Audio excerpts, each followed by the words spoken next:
भाईचारे से रहना है तो रह इस जमीन पर, वरना ये कब्र भी तेरा है और ये कब्रिस्तान तेरा है। और भारत एकमात्र ऐसा देश है जो आज उन्नति के शिखर पर बैठा है, क्योंकि इन्होंने धर्म का संविधान माना। हमने तो संविधान को पहला धर्म माना। के दिल में जलती आग हिंदुस्तान है, शत्रु के वक्षस्थल पर करता नाद हिंदुस्तान है। यह शौर्य है, बलिदान है, त्याग हिंदुस्तान है, त्याग हिंदुस्तान है। सभी को सुप्रभात। मैं नंदिनी कुमारी, वर्ग 7, राजकीयकृत मध्य विद्यालय ईदन गढ़ाची की छात्रा।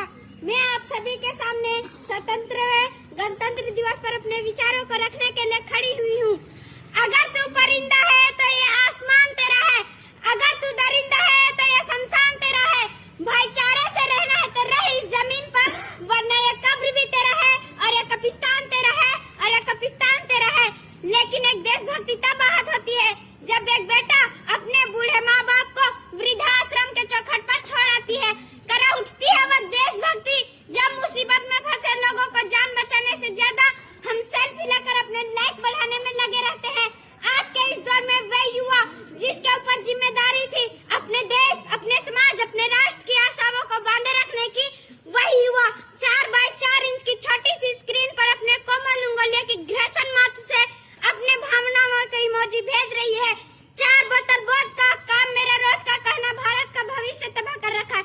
हमने एक ऐसे समाज में जीते हैं जहाँ लड़कों से बात करते देख भाई हड़काते हैं, वही भाई अपने गर्लफ्रेंड के किस्से घर में हंस हंस कर सुनाते हैं। और मैं बता दूं कि महिला सुरक्षा के मामले में हम आज भी चौथे नंबर पर आते हैं। हमने एक ऐसे समाज में जीते हैं जहाँ पत्थर के मूर्त को लगते हैं 56 भोग, भूखे नंगे तड़पते सो जाते हैं लोग, भूखे नंगे तड़पते सो जाते हैं लोग। मजदूर को मजदूर समझिए, मजबूर नहीं, गरीब को काम दीजिए, दान नहीं।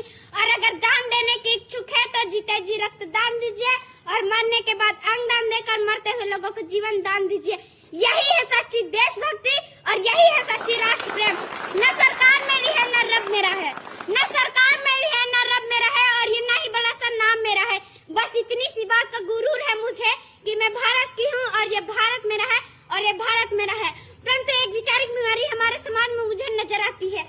कहा जाता है कि हम दुनिया के सबसे बड़े लोकतंत्र हैं, जहाँ हिंदू पैदा होते हैं, मुस्लिम, सिख और ईसाई भी पैदा होते हैं, परंतु बदकिस्मती है हम सबके इंसान पैदा नहीं होते। और मेरे नजरों में न हिंदुओं की जरूरत है न मुसलमानों की जरूरत है, राष्ट्र निर्माण के लिए बस एक अच्छे इंसानों की जरूरत है। मैं आप सभी के सामने संविधान के निर्माता डॉक्टर बाबा साहेब भीमराव अम्बेडकर उसके पुण्यतिथि के अवसर पर अपने विचार को रखने के लिए खड़ी हुई हूँ। भारत एकमात्र ऐसा देश है जो आज उन्नति के शिखर पर बैठा है, क्योंकि इन्होंने धर्म का संविधान माना। हमने तो संविधान को पहला धर्म माना।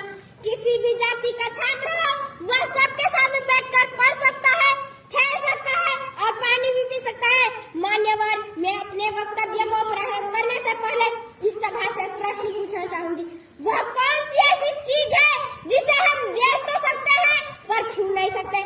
महोदय, यही प्रश्न सन 1947 में किया गया था। उसी समय छात्र ने अनेक उत्तर दिए। किसी ने कहा हम आकाश को देख तो सकते हैं पर छू नहीं सकते, किसी ने कहा हम सूरज को देख तो सकते हैं पर छू नहीं सकते। लेकिन उसी कक्षा के बाहर खड़ा होकर पढ़ने वाला छात्र डबडबाई आंखों को लेकर खड़ा हुआ और बोला, मैं प्यास से तड़प के मर भी रहा हूँ, लेकिन इस घड़े के पानी को देख तो सकता हूँ पर छू नहीं सकता और पी नहीं सकता, क्योंकि मैं एक अछूत जाति का हूँ। और वह अछूत जाति का छात्र बल्कि कोई और नहीं, संविधान के निर्माता डॉक्टर बाबा साहेब भीमराव अम्बेडकर जी थे। आज 75 वर्ष बाद सवाल भी वही है, कक्षा भी वही है, पानी का घड़ा भी वही है, परंतु कुछ बदला है तो यह कि किसी भी जाति का छात्र हो वह सबके साथ में बैठकर पढ़ सकता है, खेल सकता है और पानी भी पी सकता है।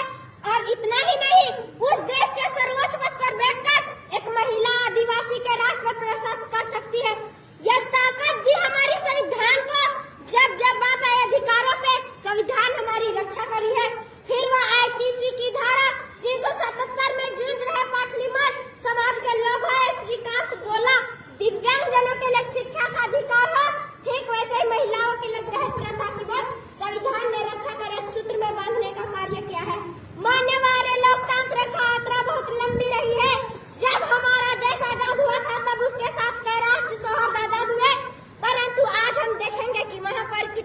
अराजकता है, कट्टरता है, सांप्रदायिकता है, भूखमरी है, गरीबी है। परंतु भारत एकमात्र ऐसा देश है जो आज उन्नति के शिखर पर बैठा है।